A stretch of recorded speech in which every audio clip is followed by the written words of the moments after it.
Alors, eh bien, toujours MD10, moins de 10 minutes sur la Mercedes. Alors, c'est un petit peu particulier aujourd'hui. Je voudrais rendre un hommage à Damien, alors le forum qui porte son prénom, spécialisé Mercedes. Il nous a quittés, comme on dit, d'une longue maladie. Alors, je voulais avoir une pensée, moi, pour sa femme, ses enfants, et puis ses amis, parce que je sais qu'il en a. Là, j'ai vu dernièrement des photos qui ont été postées en sa mémoire, et c'est vachement bien.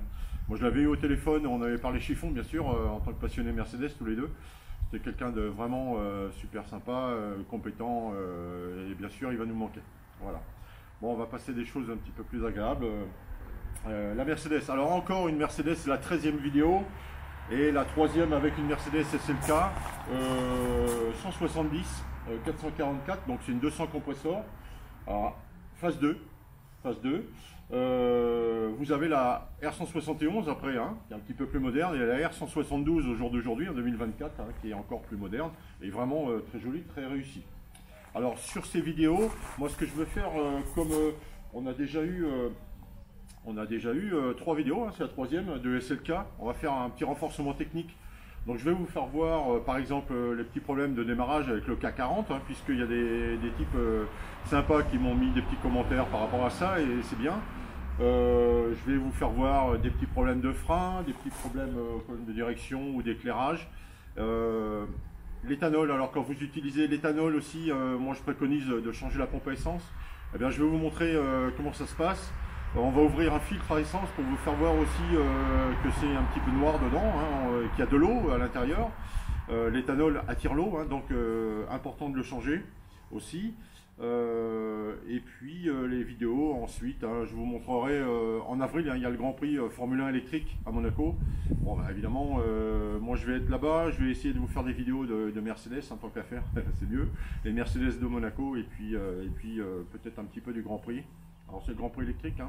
Je ne suis pas spécialement fan d'un Grand Prix électrique, mais vaut mieux aller le voir pour mieux en parler. Les vidéos, normalement c'est moins de 10 minutes. Là il y a du renfort technique. On va dépasser les 10 minutes, hein, ça je vous le dis tout de suite. Est-ce que j'oublie quelque chose? Non, ben alors c'est parti. Alors là voilà, cette 3e SLK 200 compressor, alors c'est la R170 444, hein, si vous regardez bien sur les cartes grises, hein, 444 pour la 200 compressor, 163 chevaux. Donc le tour il est classique, hein, presque classique. Par rapport aux autres, on a une petite différence quand même. Elle est là, hein, on a des phares au xénon, pas trop abîmés. Je rappelle, elle a quand même 24 ans, 130 000 km. Ici, on va démonter le pare-choc, hein, parce que, allez, je vous l'enlève, on se fait plaisir. Voilà, c'est un grand n'importe quoi. Voilà. Donc ici, ça se lève, hein, pour nettoyer les phares. Sur le xénon, c'est obligatoire, hein, d'avoir ce système de nettoyage des phares. Si le système de nettoyage des phares ne fonctionne pas au contrôle technique, vous faites bouler, tout simplement. Donc là aussi, vu la grosseur du trou, je me demande comment elle a réussi à passer son contrôle technique, celle-ci encore, hein. À mon avis, le gars, il n'a pas su trouver le bouton pour faire gicler. Ça arrive souvent, hein. Les gars, ils peuvent pas tout savoir non plus, on va leur pardonner. Les cuissons, c'est plié, hein. Le bleu, il y a du bleu là normalement, hein. Il n'y en a plus. Alors on voit une configuration encore différente aux deux autres. Une calandre chromée, moi j'aime bien, ça va. Je suis pas adepte du chromé pour une SLK pourtant, ou une autre Mercedes comme ça, hein.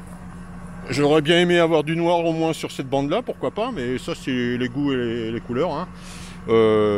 Honnêtement ça va quoi, ça va. L'autre, c'est pas terrible non plus, bon, à surveiller. Ici, alors ça se règle, hein.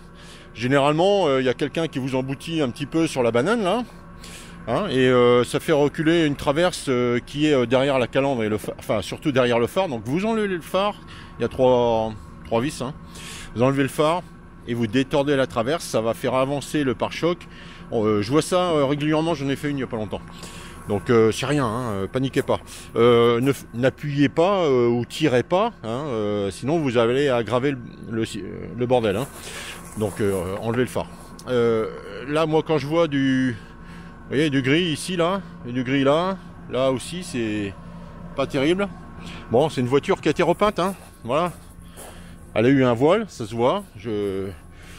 Ici, c'est cassé. c'est pas grand chose, hein, mais c'est cassé. Bon, des petites griffures, mais ça c'est, on va dire, le propriétaire qui les a faites, hein. Bon, pas de problème. Les amortisseurs sont d'origine. Là, ben voilà, une banane comme ça se change, hein, c'est clippé. Alors c'est clippé assez fort, hein, c'est un peu chiant, un peu pénible, pardon, à changer. Ça s'est clippé fort, mais ça se fait bien quand même, hein. Donc à changer là, on la fera. Et à changer aussi celle-ci. Bon, d'accord. Bon, là on va aller dessous parce que c'est plutôt rare. Il y a un échappement qui est tout neuf. Voilà, il y a un échappement qui est tout neuf. Il ronronne bien, hein. Il est au ralenti, vous voyez. La ligne complète. Alors j'ai été surpris, moi je l'ai pris. J'ai fait un tour, je l'ai poussé un peu bien sûr. J'ai l'impression qu'il y avait une fuite à l'échappement. Ben non. C'est un échappement qui est peut-être pas tout à fait d'origine. Il a l'air, mais bon. Un bruit assez sport, sympa. Là on voit les craquelures, là, ça c'est un peintre qui sait pas peindre. Hein. Voilà. Hein. Fait n'importe quoi. Les joints, voilà, on retrouve de la peinture sur les joints, hein. Bon, les joints je vais les changer, hein. Donc un petit peu crado. Ici vous voyez, il y a du vernis, ça n'a pas été fait, là non plus. Donc il y a des peintres du dimanche. Voilà, il y en a encore. Celui-là ça va, il est bien collé. Moi de l'autre côté, je sais pas si on va le voir, mais le compresseur, eh ben, il n'est pas collé droit. Voilà. Donc quand je vous parle de peintre du dimanche ou carrossier du dimanche, faites attention où vous allez. Voilà. Ici, on va avoir accès là, il y a une trappe. Je sais pas si on le voit bien avec le soleil. Bon bah là, je vais enlever la roue pour voir ce qui se passe. Ça doit être fermé cette histoire, hein. Bon, un peu plus grave. Bon, j'ai fait actionner la capote. Et la capote, ben, il y a des traces d'huile. Je sais pas si on la voit à la vidéo sur la vitre. Alors la vitre, bien sûr, elle se retrouve à un moment donné dans le coffre, hein, elle prend cette position là, et quand on a des fuites au niveau des vérins, alors les vérins, il y en a un ici, hein. Bon bah l'autre est ici, ça fuit, on retrouve de l'huile un petit peu partout. Donc là, s'il y a deux vérins à changer, bon c'est pas drôle à faire, mais ça se fait quand même dans le calme. Voilà. Pour voir si ça fuit vraiment, bah, il y a le niveau ici. Maxi, bah, on est au mini, hein. Donc moi je confirme une fuite. La capote fonctionne, hein, mais apparemment ça fuit. Donc on va être bon pour alors soit changer les vérins, ou alors on change juste le joint. C'est un petit peu plus pénible. Sur les forums, vous allez pouvoir voir ça. Il y a moyen de changer les joints, ça coûte 9-10 € le joint, hein. Alors c'est un joint double, hein, un joint bip composant, on appelle ça. Un torique avec un torique à l'intérieur, pour faire simple. Et ça s'achète chez les spécialistes, hein. Vous y allez avec votre ancien joint, ils vont vous le trouver ou vous le commandez.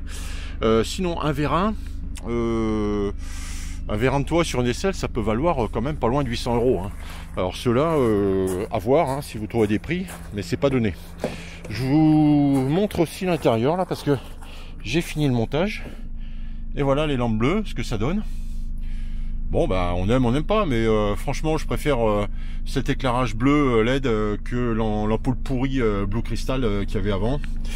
Elle était usée certainement, hein. Bon, ou pas adaptée, mais bon, à éviter. Bon ben voilà, ici aussi, classique, hein, souvent c'est pété. Voilà, il est pété là. Il n'est pas abîmé, la coque est pas abîmée, mais comme ils ont repeint la voiture à peu près, on va dire, on peut pas trop s'en rendre compte. Voilà, j'ai à peu près fait le tour sur cette voiture. Donc c'est une 2000, hein, je rappelle, 2000, 131 000 km. Globalement propre, hein. Argus, celle-là, si vous achetez ça, avec les petits défauts qu'elle a, dépassez pas les 5000 €, je pense. 5005 vraiment s'il y a des petits plus. Alors celle-là, elle a des pneus neufs, les rotules sont faites, l'échappement est fait. Ça pourrait monter jusqu'à 6000, hein, mais avec une peinture un peu médiocre, bon bah vous négociez avec le vendeur. Voilà, c'est vous qui voyez. Voilà, bah écoutez, on continue, on s'arrête là, je sais pas. On va voir ça. À tout à l'heure. Bon bah nous revoilà. Je vais vous parler moi de la partie capote. Alors quand je vois une voiture comme ça, je suis pas en panique mais pas loin. Le gap, alors le joint en français, hein. Vous voyez le gap, le jeu ici, hein, et le jeu ici. Franchement, hein, c'est crado, hein. Donc ça c'est pas acceptable, hein. Le jeu là, faudrait qu'il soit pareil tout le long, ça serait quand même pas mal. Alors comment on fait, hein, parce que tout le monde va poser la question, et je vous remercie de poser la question. Il y a des butées, hein, genre cette butée là, on visse, on dévisse. Dans le cas présent, celle-ci va être très importante, hein. Donc là il est très près de la carrosserie, je pense qu'il va falloir l'allonger un petit peu pour qu'elle s'éloigne un petit peu. Donc il y a des butées un petit peu partout à bien régler, hein, avant de toucher à quoi que ce soit, de vouloir tordre, parce que regardez, c'est facile à... Il y en a qui sont tentés à tordre, hein, je le sais, hein. Mais non, déconnez pas. N'abîmez pas votre voiture. Je sais que vous êtes des passionnés de la SLK. Je vous remercie pour vos commentaires et vos propositions. C'est super sympa. Moi j'aime bien les fous, les fous comme certains là, ou comme moi d'ailleurs, qui aiment ce genre de petites bagnoles là. Voilà, c'est pas à moi, hein, mais j'aime bien, franchement, j'aime bien. Allez, on continue. Alors on va rentrer dans cette SLK 170 444. Alors par rapport aux deux autres, on a un intérieur encore différent. Alors on a un fauteuil beige, c'est pas normal, hein. C'était une housse qui a été mise, hein. Alors très étonnant, moi j'ai regardé, on a du tissu sur ce fauteuil là et du cuir de l'autre. Bon, apparemment ils ont peut-être eu un petit problème de fauteuil, ils ont décidé de changer ça, pourquoi pas. La livrée simili-cuir là, avec le petit logo Mercedes, pourquoi pas. Les tapis c'est bien, c'est propre, et puis l'Alcantara au-dessus, très bien. Alors les SLK, hein, pour ceux qui ont l'habitude, hein, on a souvent des Alcantara ou des ciels de toit qui ont tendance à se décoller, un petit peu crado. Bon là c'est pas le cas, c'est sympa. Alors l'intérieur, bon globalement pas mal, à part quelques petites usures là, qu'on peut voir encore ici, là, ou là, hein, je rappelle, 131 000 km et 24 ans. Qu'est-ce qu'on peut dire? Il y a des petites surprises, hein. Ici, le réglage des rétroviseurs. Bon, c'est tout mou tout ça, hein. On démonte et puis on change la petite commande. C'est pas très cher, hein, sur internet. Ici, pareil, hein, j'ai vu en démontant. Bon, il y a un petit pion ici, là. C'est difficile à vous filmer. Ici, là, bon, c'est cassé, ça se balade. Il y a la pièce, c'est pas très dur à faire. Le vide-poche, on sait pas trop ce qui s'est passé, hein. Il y a une belle rayure là, ici. Ici c'est cassé. Alors il y a souvent des gens qui mettent les pieds sur les tableaux de bord, souvent des dames. Bon, bah des fois ça force et ça casse, hein. Ça arrive, donc attention à ça. J'ai repéré une fissure aussi également là. Et puis ici. Alors souvent ici, les gens ont tendance à trifouiller un petit peu le ZS, hein, la commande de la clé ici, parce qu'ils ont du mal à tourner la clé, ou alors la clé est plus reconnue. Bon, ils démontent, ils abîment. Là, je pense que ici ça va. Là, c'est quand même dans le petit coin. Je vais essayer de vous filmer proprement. Voilà, c'est cassé ici et ça bouge.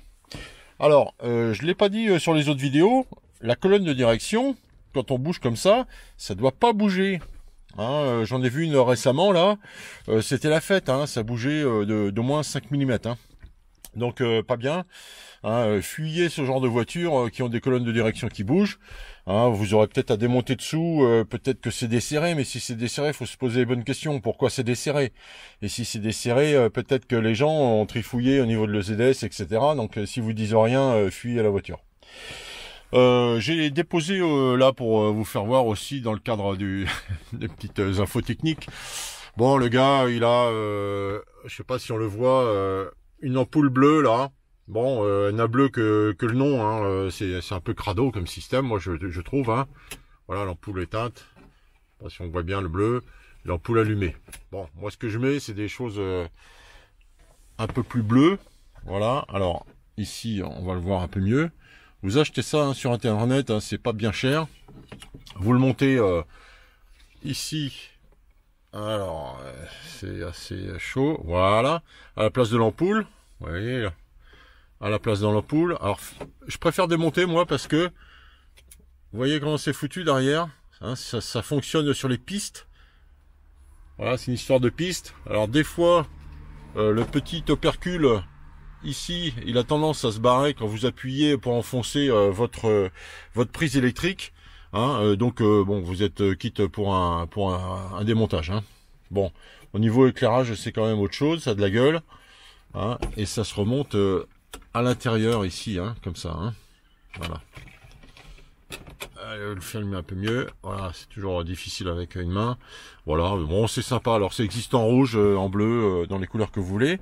Ceux qui sont pas trop fanats de ce que j'appellerais du tuning, hein, vous avez ces petites ampoules là.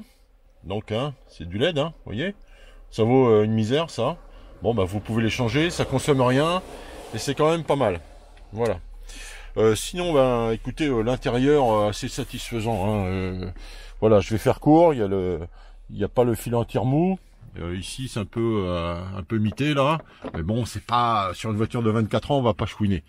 J'ai noté, malgré tout, un rétroviseur ici, vous voyez. C'est assez pourri, hein. Donc le rétroviseur, ben, je l'ai dans le vide-poche là, je vais le changer parce que j'aime pas ça. Voilà. Allez, on passe à autre chose parce que je suis sûr de cramer les moins de 10 minutes avec tout ce que j'ai à vous dire. Alors si vous vous rappelez bien, je vous avais dit dans une vidéo précédente sur une SLK hein, qu'on rencontrait souvent des problèmes de rouille au niveau du compartiment batterie ici. Donc j'ai enlevé la batterie, hein, évidemment. Alors regardez sur celle-ci, on a quand même, vous voyez, hein, des traces de rouille. Là, il y a à boire et à manger. Hein, c'est pas catastrophique hein, quand même. Hein, j'ai vu pire. Hein, donc bon, bah on nettoie le dessous. Cette plaque ici, là, elle se change. Hein, elle est référencée. Donc vous voyez, elle tient par deux vis. Hein, donc pas de problème. Alors il faut nettoyer. Hein, celle-ci, je sais pas si on le voit à l'image. On va grossir un petit peu. Voilà, il commence à avoir de la végétation hein, qui pousse. Hein, voilà. Une belle plante. On va peut-être trouver sa racine. Ouais, gagné. Voilà. Donc quand je dis qu'il faut nettoyer les baies de pare-brise, hein, ça évitera peut-être d'avoir de la laitue qui pousse dans la baie de pare-brise. Voilà, à nettoyer. Je vais vous faire un petit complément hein, au niveau de ce qu'on peut appeler le K40. Hein. Donc ça, je vais le détailler. Alors K40, pourquoi? Peut-être parce que, hein, je le dis dans la vidéo, hein, le fusible 40 ampères. Maintenant, ça c'est pour les... Bon, on va dire pour les gens qui n'ont pas regardé l'IPC, hein, l'Illustrate Part Catalogue, hein, parce que moi, si je vous sors exactement le même module, eh bien ici... à l'emplacement K40 là, voilà, bah il n'y a pas de fusible. Hein. Donc vous voyez que ce boîtier qui s'appelle pas forcément K40, eh ben voilà, il n'y a pas de fusible K40. Voilà, hein. La preuve en image, c'est mieux. Je vais vous le détailler et je vais vous donner les différents types, enfin les différents noms qui peut être porté pour cet appareil-là, qui commande surtout les bobines pour la pompe à essence et la gestion moteur. Voilà.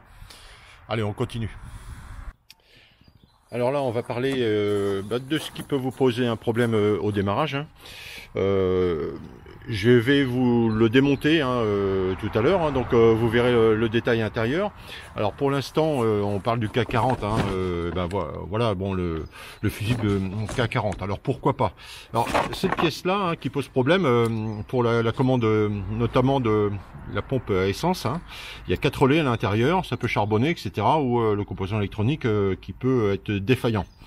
La référence de cette pièce, c'est 17 05 45 02 05. Alors bon, K40 pourquoi pas hein, si vous voulez. Hein. C'est un calculateur BSI pour certains, c'est un module relais électrique pour d'autres, c'est l'Inshine Management encore pour d'autres. Donc bon, on s'en fout. Hein, ce qu'il faut, c'est avoir la bonne référence, changer la pièce.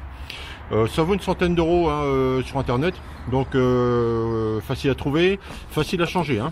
Vous y allez doucement en défaisant les broches là, facile à changer, franchement. Alors de l'autre côté, qu'est-ce qu'on a alors là, c'est plutôt ici à démonter. On enlève cette platine, hein, je vous l'expliquerai dans la vidéo. On enlève, on sort, et là vous avez... alors il y a des relais qui claquent quand on met le contact et le démarreur. Hein, donc c'est surtout côté démarreur. Alors ici, vous avez une référence 17 05 45 01 05. Alors bon, moi pour moi c'est le relais pulsing unit. Il y en a qui l'appellent cycle module relais, le body control module, le control block, le fuse relais, le fuse box, l'électric compartment, le fuse cabinet, le module de contrôle thermique. Bon, hein, on se calme aussi. Vous avez la référence maintenant. Hein, généralement, on appelle ça plutôt un relais pulsing unique, un pulsing de pulsation. Et quand vous démarrez, vous entendez bien claquer à l'intérieur. Voilà. Alors, Achtung, hein, attention. Ici, sur certains modèles, vous pouvez avoir la batterie ici, d'accord, et le module que vous, allez, on l'appelle le K40, qui est de l'autre côté là pour l'instant, ici. Hein, ça n'a rien de choquant. Ça dépend des modèles, surtout si vous avez un modèle USA. Hein, vous pouvez trouver la batterie ici, donc pile poil l'inverse. Alors ceux qui me diraient, pardon, ouais, le K40 il est à droite, ben non, il peut être à gauche aussi. Hein, donc méfiez-vous de ça. Vous faites pas avoir. Hein, c'est pas dramatique hein, d'avoir l'un à la place de l'autre hein, et vice versa. Bah tiens, la batterie. Alors la batterie, là aussi, bon, c'est un petit peu un renforcement. Alors, elle est remontée, pas de problème, hein, c'est repeint, c'est propre, nickel. Bon, les gens, ils changent les batteries. Quand on change la batterie, on vérifie la hauteur. Et celle-ci, je pense, qui est plus basse que le modèle d'origine. Hein, c'est pas une Mercedes, hein, vous le voyez. Donc, il y avait un jeu terrible, hein, la batterie bougeait comme ça, donc c'est pas terrible dans les KO. Donc moi j'ai rajouté bien sûr une petite rondelle, hein, enfin une bonne rondelle. Hein. C'est pas la peine de serrer comme un calu hein, pour éviter d'abîmer la batterie, hein, de la déformer, éventuellement de faire des fuites. Hein. Vous serrez raisonnablement, ça bouge encore un petit peu. Voilà. C'est mon conseil, hein, ça n'engage que moi. Hein, mais vous faites comme vous voulez, mais ça marche, voilà. Bah écoutez, on continue.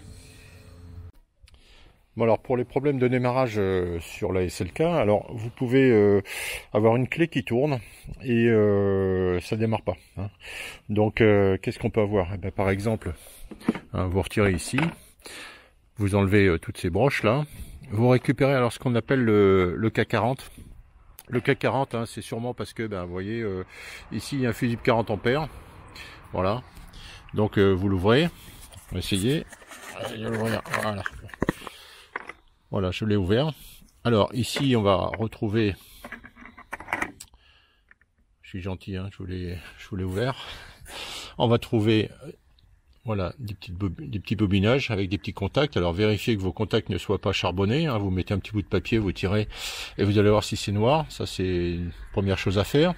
Hein, dedans on a par exemple la pompe à carburant. Donc si la pompe à carburant ça fonctionne pas, elle ne voudra pas démarrer. Hein, donc vérifiez tout ça.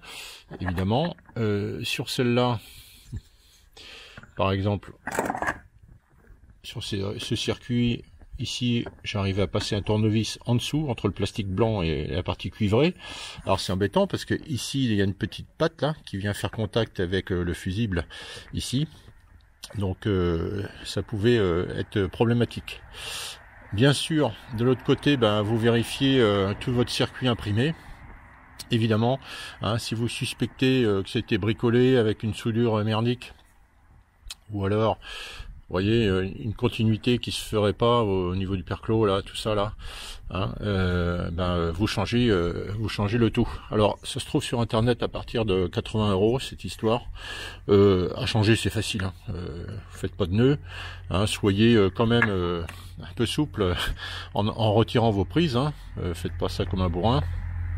Ce petit relais là, j'en avais parlé, changez-le, il y en a pour 8 ou 9 €. Hein, alors celui-là, on voit, il a été bricolé hein, et mal bricolé. Donc moi j'ai ressoudé les fils directement sur les pattes, comme ça il n'y a plus de problème de connectique qu'il y avait avant. Alors, dans la même idée, ici, donc vous avez votre boîtier fusible, voilà, donc vous retirez cette partie ici, et une fois retiré, vous allez avoir dans la partie, je dirais droite là, hein, une espèce de boîtier d'une vingtaine de centimètres, hein, cette longueur-là à peu près sur ça de haut. Hein. Et à l'intérieur, ça s'ouvre, hein, à l'intérieur vous allez avoir deux bobinages, idem. Hein. Alors ces bobinages, quand vous mettez le contact, quand vous les démarrez, on les entend qui claquent, hein, clac clac. Donc forcément, là aussi, et sur cette voiture, moi j'ai fait une soudure parce que il y a une soudure qui bougeait au niveau d'une résistance. Donc un petit mauvais contact probable et possible. Donc moi j'ai refait voilà, cette petite soudure pour être tranquille. Voilà. Donc c'est pas difficile à faire. Hein. Donc si vous êtes un mécano, comment dire, avec un petit peu de connaissance de soudure à l'étain, ben, n'hésitez pas. Voilà, on va continuer. Hein. Ouais, vous enlevez ça, c'est assez simple. Hein. Voilà. Ici vous avez votre boîtier à fusible. Voilà. Alors vérifiez bien que chaque fusible a son bon ampérage, hein, c'était pas le cas de celle-ci. Alors le relais, voilà, ils sont juste là derrière.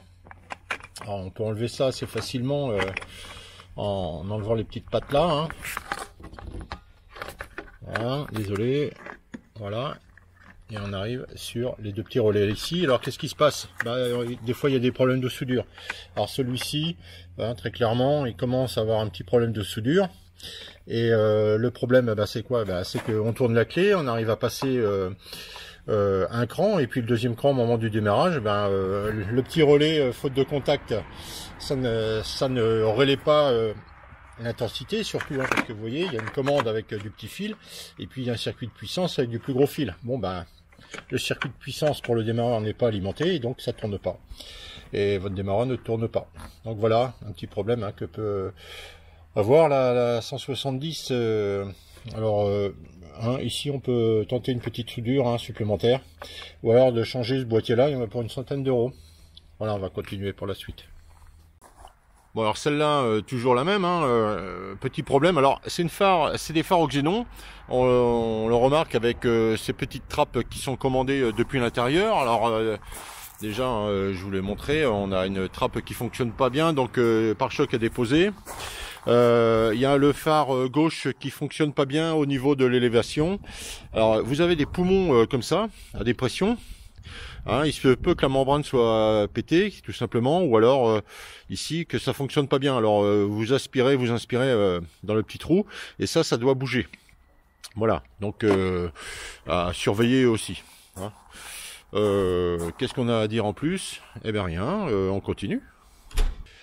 Alors toujours dans le cas du renforcement technique là sur la Mercedes SLK, bon je vous présente son disque de frein, alors 130 000 km, mesuré avec le pied à coulisse tant bien que mal parce que vous voyez il y a du jour, hein, parce que la bavure ici elle est tellement importante que le déport du pied à coulisse il est dépassé. Hein. Donc très honnêtement, bon je l'ai mesuré, il est hors cote à 130 000 km, 131 000 km. Donc pas bon. À changer. Concernant les plaquettes de frein, je vous en avais un tout petit peu parlé déjà.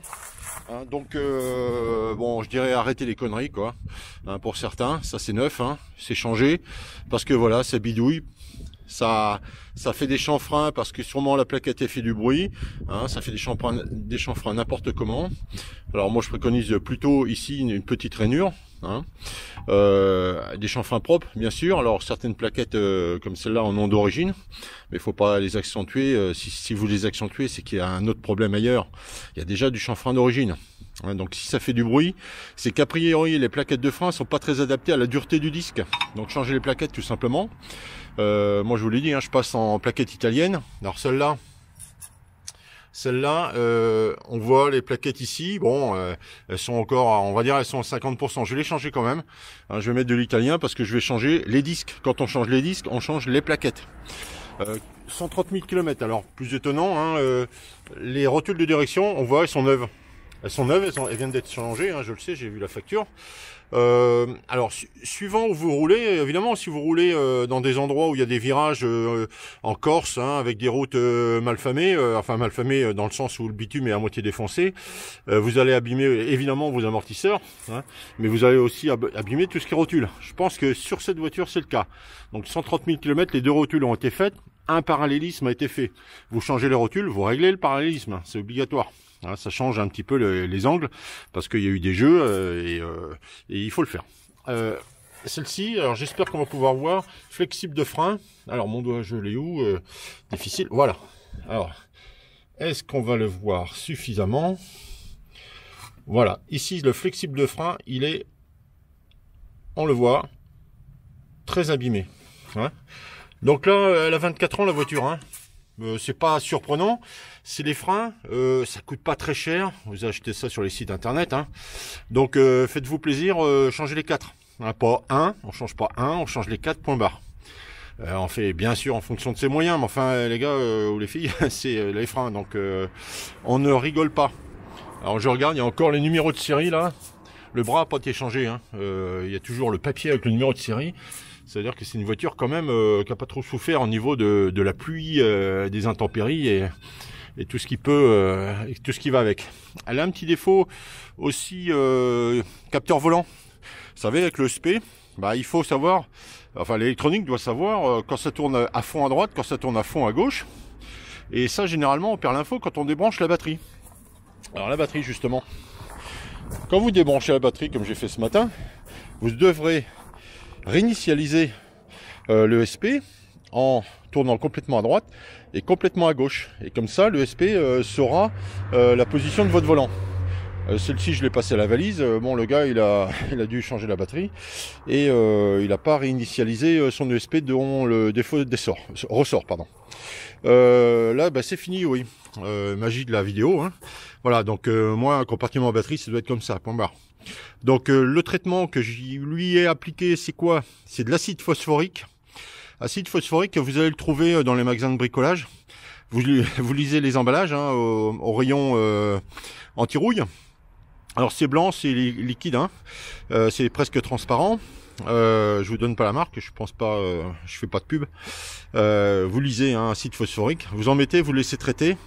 Alors faites gaffe quand même, c'est de l'acide, hein, donc mettez des lunettes de protection, mettez si possible des gants, et puis faites gaffe à la peinture, au plastique, etc. Hein. Donc faites ça propre et le résultat est toujours nickel. Après, une fois que l'acide phosphorique, vous le laissez traiter hein, pendant 5-6 heures, une fois que c'est fini, bah, qu'est-ce que vous faites? Moi j'applique une peinture plastique, alors vous faites comme vous voulez. Hein. Moi c'est une peinture plastifiée, c'est un compartiment batterie, je peux vous garantir que maintenant c'est étanche. Voilà, c'est propre, nickel. Qu'est-ce qu'on a à dire de plus? Eh bien si tiens, j'en ai pas parlé.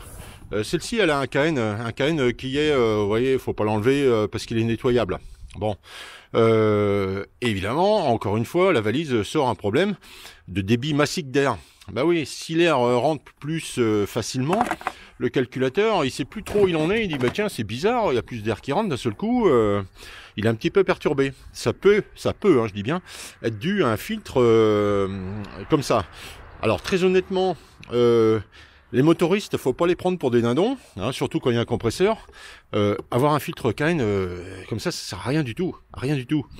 Je vais pas vous faire un cours de technique, hein, mais le flux d'air quand la soupape se ferme, il arrive, il se cogne derrière la chapelle de la soupape, et il revient en arrière, et en fonction de l'arrivée d'air ici, ça se rencontre, hein, les deux flux d'air entrant et celui qui vient de rebondir derrière la chapelle de la soupape se rencontrent. C'est prévu par le constructeur, hein, tant et si bien que ça fait une onde, et l'onde, elle est calculée pour que quand la soupape se rouvre, pouf, l'onde est revenue derrière la soupape. Si vous avez un filtre, si vous changez les caractéristiques du filtre, l'onde, elle va peut-être se déplacer plus en amont ou en aval, et ça sera pas idéal au moment de la réouverture de la soupape.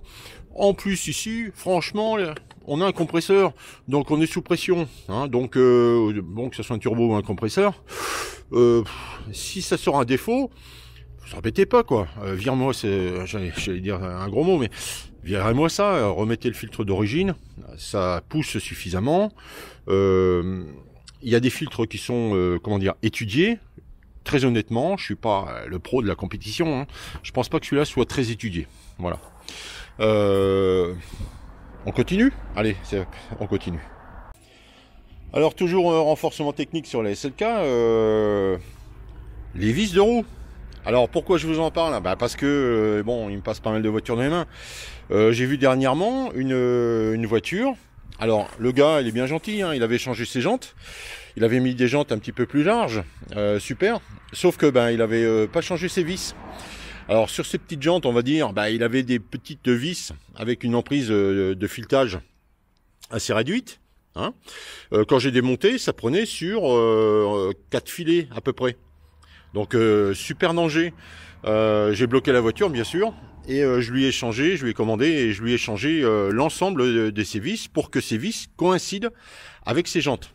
Alors ces jantes là, très honnêtement, ces vis là c'est encore un modèle, un autre modèle qu'on peut trouver sur les SLK. Elles sont très très longues. C'est les plus longues, hein, je pense, qu'on puisse trouver sur les SLK. Donc j'en connais au moins 3 modèles et celle-ci serait la plus longue. Toujours en parlant des vis, je vous en parle parce que je l'ai vu aussi il n'y a pas très longtemps. Je vais mettre des écrous anti-vol, qu'est-ce que c'est bien, on va pas me voler mes jantes. Ouais, c'est bien. Sauf que ici, vous avez un épaulement avec celui-là, il est à 45 degrés. Bon, ben moi j'ai vu du 30. Donc si l'épaulement il est pas bon, il va forcer dans le puits de jante, enfin, ici, hein, et éventuellement il va vous faire des dégradations où la vis va se barrer. C'est pas la peine d'avoir un écrou anti-vol si la vis elle se barre tout seul, vous comprenez quoi. Donc voilà, un renforcement au niveau des vis. Ah si, tiens, bah, on n'est pas loin. Regardez ce joint là, quelle horreur, horreur et putréfaction. Alors ça, moi je fuis. Hein. Hop là, ça c'est de la merde. Voilà, je l'ai dit. Hein, ça dégage. C'est normal, ça a 24 ans. Hein, donc vous trouvez ça sur internet, sur des sites, on va dire lointains. Hein, voilà la forme qu'a le joint. Alors on trouve pas tout à fait la même chose. Mais ça va très bien. Alors moi ce que je fais un petit joint de colle silicone noir au fond. Je bourre mon joint et franchement pour quelques euros c'est nickel. Si vous allez chez Mercedes, vous allez voir que vous allez y aller en marche arrière parce que pour un joint c'est assez cher. Hein. J'ai plus le prix en tête mais c'est très cher. Donc achetez ça sur internet et puis ça ira très bien comme ça. Allez, on continue. Échange du filtre et de la pompe à essence Mercedes SLK 200. Alors voilà la bête, rien de compliqué. Voilà. Alors sauf que la vis ici, ça rouille bien sûr, donc c'est inenlevable, à changer. Pas de difficulté pour le 6 et le 8 sur le côté. Alors sur la voiture, on va voir ça. Alors voilà comment se présente la pompe Mercedes SLK 200 avec son filtre. Donc là le montage est neuf. La vis centrale a été changée parce que bien sûr elle a été oxydée, donc il a fallu la tronçonner. Alors faut pas s'embêter, hein, faut enlever les scies en bloc, hein, il y en a 3 ici. On pince les tuyaux comme j'ai dit, hein, et on enlève le tout et après on peut extraire la vis si elle est oxydée. Les capuchons, bah, vous pouvez en prévoir, hein, parce que quand on les démonte, voilà, ils sont pas beaux à voir. Hein, donc ceux-là, ils seront à changer aussi. Les petits colliers, ceux-là, moi, je suis pas trop fanat de ces colliers, donc quand je peux, je mets des serre-flex. Alors, on les serre pas trop fort non plus, hein, c'est pas la peine. Mais ça assure un bon montage. Voilà comment ça se présente de l'autre côté. Voilà.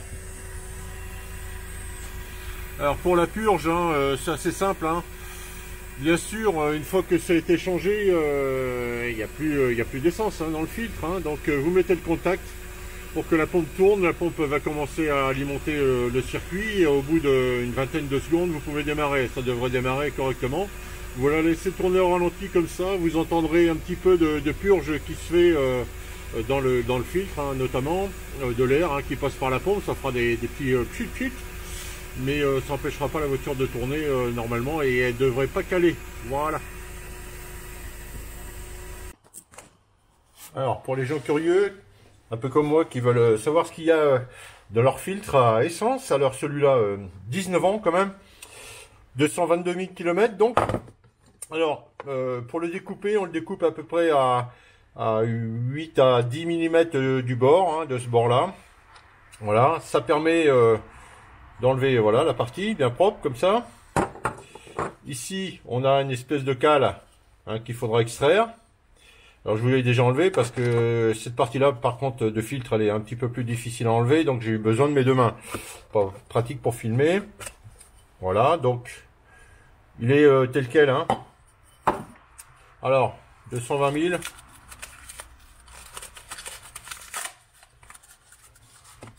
Voilà. Bon, un peu de noir. Alors c'est une voiture qui tourne à l'éthanol quand même depuis à 100% puisqu'elle est homologuée éthanol celle-ci depuis un peu plus de 6 mois. Donc bon, il y a un peu de noir, hein, mais pas plus que ça. Hein. L'éthanol n'a pas vraiment nettoyé tout le circuit. Alors moi j'ai voilà, ça c'est ce que j'ai trouvé dans le filtre hein, quand je l'ai vidé. Il y a quand même un dépôt ici. Hein, mais c'est vraiment très léger. Donc j'aurais pensé moi, parce que j'en ai vu d'autres, hein, que l'éthanol aurait beaucoup plus nettoyé le réservoir et peut-être pas attaquer les durites, mais non. Alors il faut dire que ça c'est un modèle 2001, donc normalement chez Mercedes à partir de 2001, on n'a pas trop de soucis d'adéquation entre l'éthanol et la qualité des durites. Hein. Donc voilà. Pas de problème, amusez-vous. Moi je le fais systématiquement, comme ça au moins je vois les différentes qualités. Alors le filtre que j'ai choisi c'est un MAN Filter, il y en a quand même pour 50 €. Hein. Ça fait un petit billet je trouve moi pour un bout de papier quoi. C'est pas, c'est un peu cher mais bah, c'est comme ça.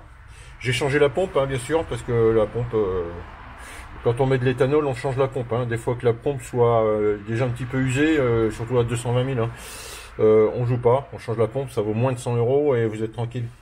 Voilà.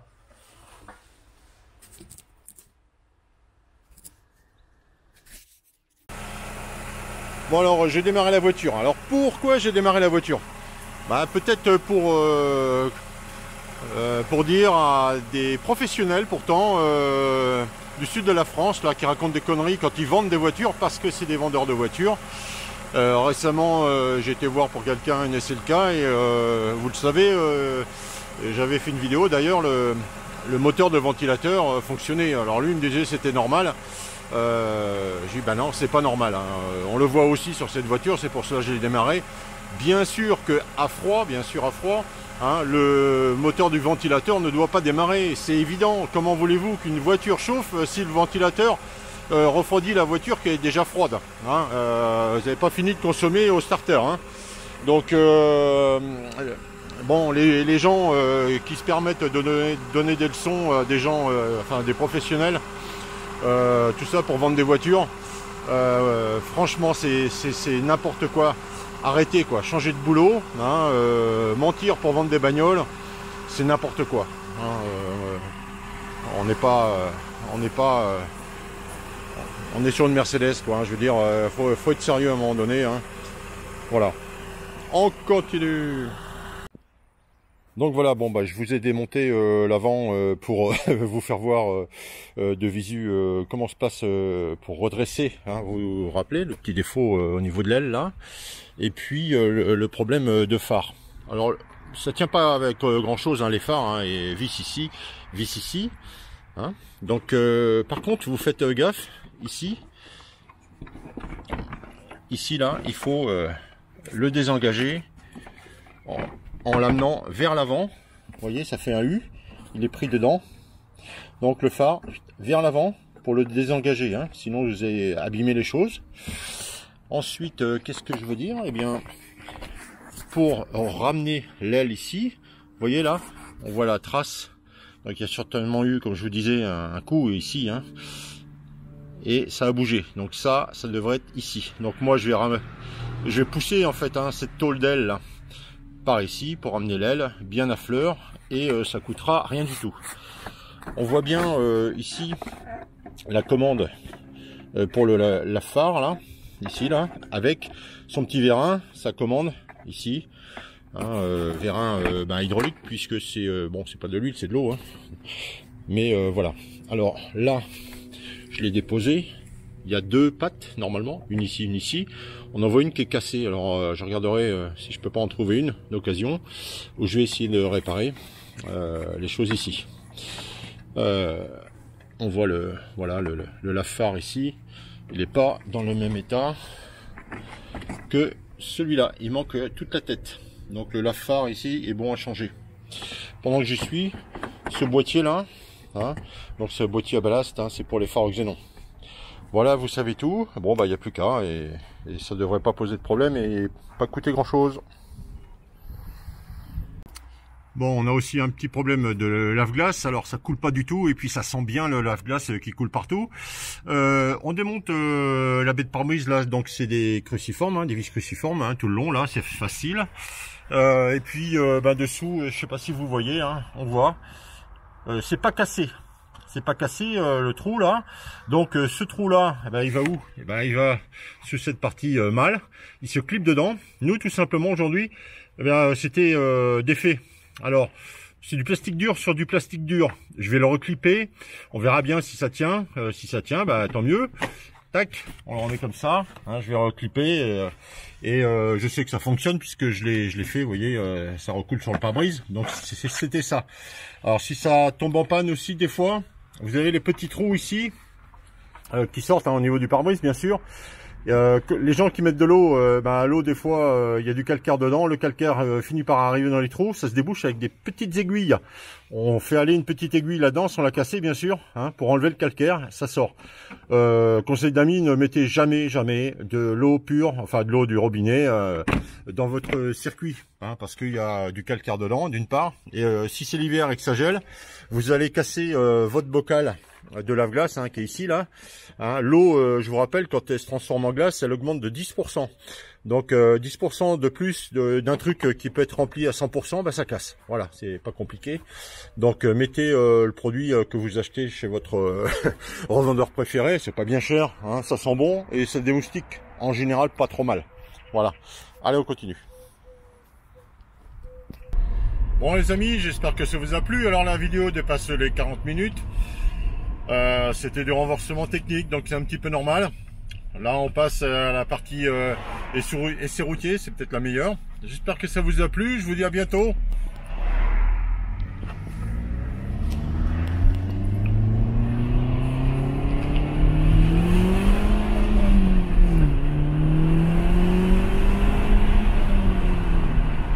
Que ça marche. Donc vraiment 163 chevaux, j'ai l'impression qu'ils sont tous là. On va passer encore un bon petit moment avec ce que j'appelle le karting. Une voiture avec suffisamment de puissance par rapport à son poids. Vraiment très agréable. Voilà, et le volant ça bouge pas. Ça demande qu'à marcher. Allez, je vous dis à bientôt.